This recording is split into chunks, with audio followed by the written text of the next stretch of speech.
Namaste and welcome to Tridevi Chandamandir in Denver, Colorado. This is Yamajit. Very glad that you could join me for this is day 8 of Navaratri, the 9 nights of Mother Divine. And so this evening we are going to honor the ninth of the 10 Maha Vidyas, the 10 great wisdom goddesses, and that would be Matangi. And quick namaste for Bryce. Thanks for joining me. So Matangi is Kali in the form of Sarasvati, and I'm going to show you a couple of forms. So we have this form where she's on a throne. Sorry for the issue with the light here. She has blue skin, as Kali would have.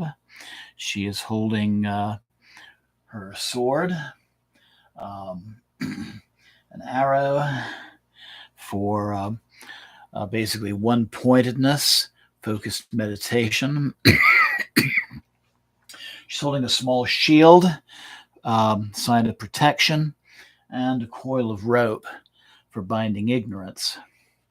Her other form that we very often see is very much the traditional Sarasvati image, where she's playing the stringed instrument known as a veena. Sometimes when it's Matangi, there's a skull or a kapala with her. And she's also very often shown with a small green parrot on her shoulder, symbolic of the power of language. So let's go ahead and get into our puja, and we'll be doing chapters 22 through 24 in the Swami Purana. We're going to be celebrating the return of Sati. So let's take a nice, comfortable seated position. Breathe deeply and close your eyes.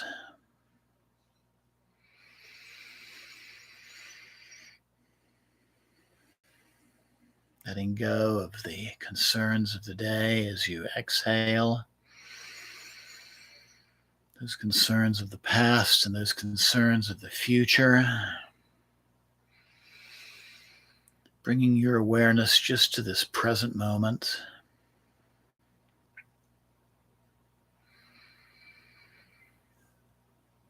Breathing out any other physical tensions that you might have, mental tensions.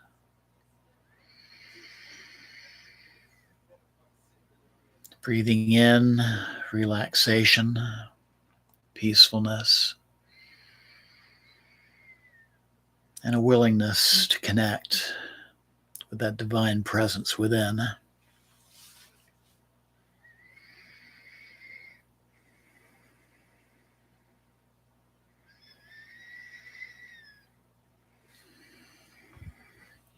And namaste to Liana, who's joining us right now. Jai Mahakali.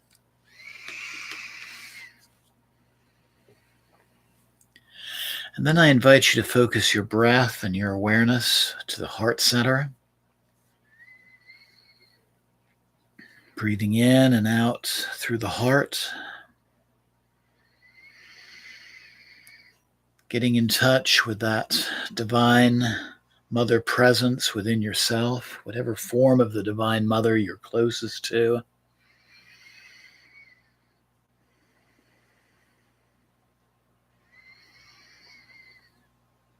Seeing her before you and asking for assistance through this 9-day festival for the healing or transformation or resolution of some issue in your life.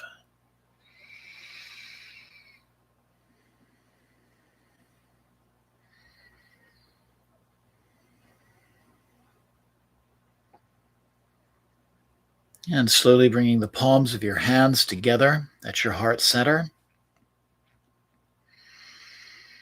And we'll open our sadhana this evening by chanting again the seed syllable of the Divine Mother, Hrim, 3 times.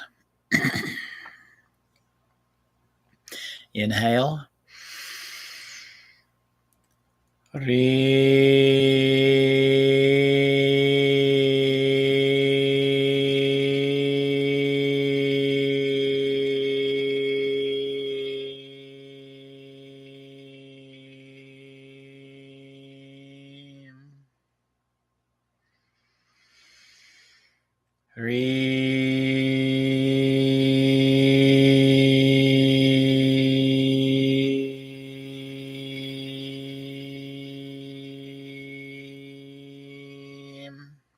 One more.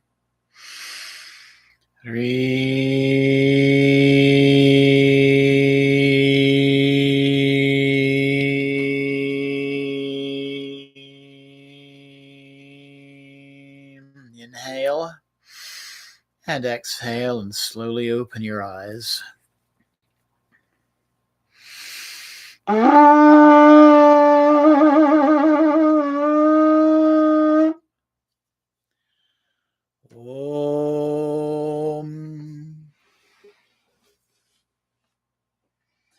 Pavitra Pavitrova Sarvadastam Gatopiva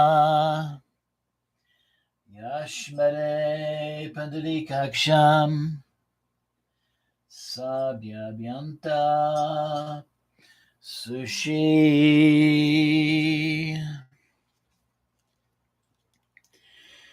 Pakratunda Makaya Suryakoti Samaprama Nirvignam Kurumadeva Sabakaryam Siddhe. Jai Ganesha.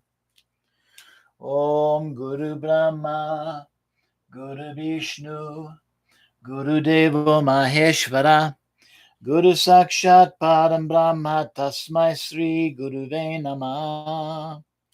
Jai Guru. Om Namah Shivaya. Om Kaidase Patona Namah. Om Namah Shivaya. Devi Prapanote Hare Prasida. Prasida Matara Jagata Kilasya. Prasida Vishvesvara Pe Vishvam. Tvamishura Devi. Chachara Charasya Jema Devi. Om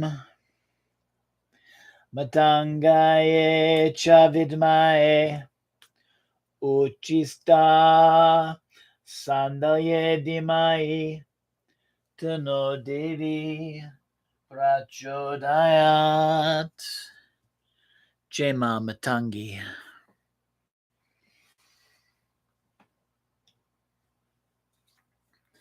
Lam Vam Ram Yam Ham Om.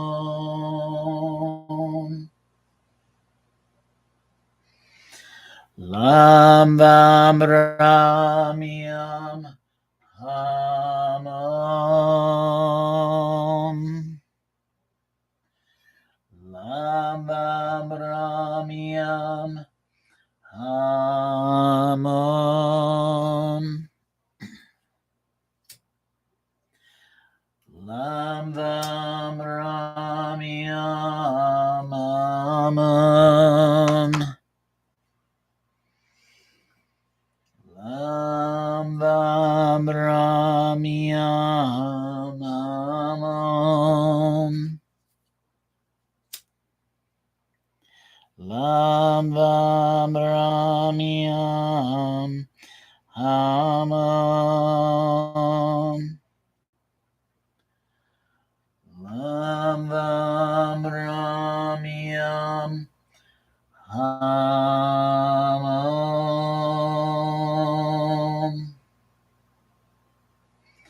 Lam Vam Ram Yam Ham Om. Lam Vam Ram Yam Ham Om.